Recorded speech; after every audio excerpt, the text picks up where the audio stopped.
ஆப்பிரிக்காவுக்கு எதிரான போட்டியில் நியூசிலாந்து வெற்றி பெற்று இறுதிப் போட்டிற்கு முன்னேறி இருக்கிறது. சாம்பியன்ஸ் டிராபி தொடரில் நியூசிலாந்து அணி அதிகபட்சமாக 362 ரன்கள் எடுத்து இன்று சாதனை படைத்தது. இதையடுத்து 363 என்ற இமாலய இலக்கை நோக்கி தென்னாப்பிரிக்கா களமிறங்கியது. இருப்பினும் தென்னாப்பிரிக்கா அந்த போட்டியில் தோல்வியை தடவிருக்கிறது. இறுதியில் 9 விக்கெட்டுகள் இழப்பிற்கு 312 ரன்கள் மட்டுமே எடுத்து இந்த தோல்வியை தென்னாப்பிரிக்கா தழுவியிருக்கிறது. பாகிஸ்தான் நடத்தும் சாம்பியன்ஸ் டிராபி தொடரின் போட்டிகள் இறுதி கட்டத்தை எட்டியிருக்கிறது. முதலாவது அரையிறுதியில் ஆஸ்திரேலியாவை வீழ்த்திய இந்திய அணி முதலாவதாக இறுதிப் போட்டிக்கு தகுதி பெற்றது. இந்த நிலையில் இறுதிப் போட்டியாளர் யார் என்பதை தீர்மானிக்கும் இரண்டாவது அரையிறுதிப் போட்டி பாகிஸ்தான் கடாஃபி மைதானத்தில் இன்று நடைபெற்றது.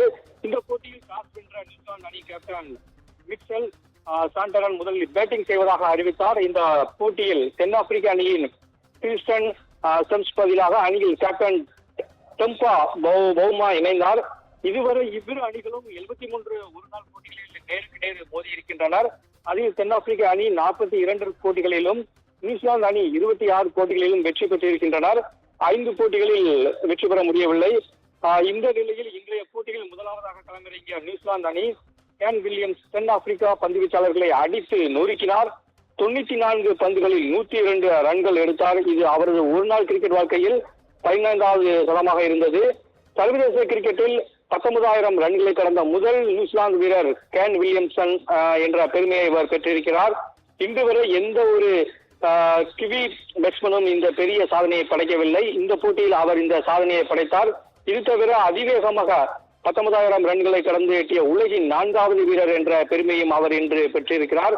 முதலில் பேட்டிங் செய்த நியூசிலாந்து தென்னாப்பிரிக்காவுக்கு 363 என்ற இமாலய இலக்கை நிர்ணயித்தது. முதலில் பேட்டிங் செய்த நியூசிலாந்து அணி வீரர்கள் ரச்சின் 108 ரன்களும் வில்லியம்சன் 102 ரன்களும். சாம்பியன்ஸ் டிராபி தொடரில் நியூசிலாந்து அணி அதிகபட்சமாக 362 ரன்கள் சேர்த்து சாதனை படைத்தது. இதையடுத்து 363 ரன் என்ற இமாலய இலக்கை நோக்கி தென்னாப்பிரிக்கா களமிறங்கியது. இறுதியில் 9 விக்கெட் இழப்பிற்கு 312 ரன்கள் மட்டுமே அந்த அணியால் எடுக்க முயன்றது. இதில் மிச்சல் பரபரப்பாக ஆடி கடைசி வரை போராடி தனது சதத்தை பதிவு செய்தார். அரையிறுதிப் போட்டியில் நியூசிலாந்து தற்போது வெற்றி பெற்றதை அடுத்து நியூசிலாந்து இறுதிப் போட்டிக்கு தகுதி பெற்றிருக்கிறது. இறுதிப் போட்டியில் நியூசிலாந்து அணி இந்தியாவை எதிர்கொள்கிறது.